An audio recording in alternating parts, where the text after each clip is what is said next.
Kinyaza People's Sake katandika mu mwaka gw'2023 n'ekigenderwa cyo kushomesa abantu mu gashogo kwebikira nyensya hamwe no kurwanisa ubworo. Sako yitu kari intere egerezo kutungura abantu bitu becanga kandi cyanga cy'ikigenda cy'abantu besibise intunga yituresera umucanga. So nkitu nkasako ninga nyonka patron ninga managing director watanje kirote cyo nimpora nshemerirwe kandi ingamba ni hanane z'abantu ninjya nyotinka kuohere ngo bunatandika. So ntubasha kujya mu minitwe zibikoma kagitu konka hizire sako nisima na munonga government abo kutekaho murangogwe za sako zitandike abo kwatwati ziko mu nzu oshango mwe zari bwe mbeba bamemba bagira ngo bakaba batari kumanya mu gashogo kwebikira ngo kandi naho kweguza sente bakaba batahine ahubwo kutura umwanya gura hare na tawuni kandi n'ubuhereza burububi bito bwa hati nabarebe mpinduka.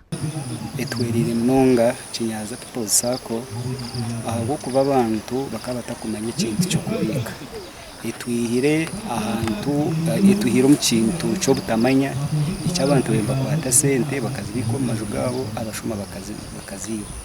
Saving culture is still raw, so I encourage members increase on savings. Echo ninjira ba board na management mwija kuchituyambaho abo kwa mwino rutarora hango go kushomesa abantu okusavinga. Abebembezi basimira umurimo guriyo no gukorwa Kinyaza People's Sako kandi bashaba batura okwerinda okwebaganisamo. Twine rone z'emiringo etari emwe nemwe, twine murone z'obushobozi eziturukweta business loan, twine murone za agriculture ez'obuhingi no burisa. Abantu bitu abo mu byaro tubakatanise okubika na nemigabo. Twine kitweta saving and shares. Ko kugira shares katugire icyo kurebera share ntukiraho jibara umutwaro.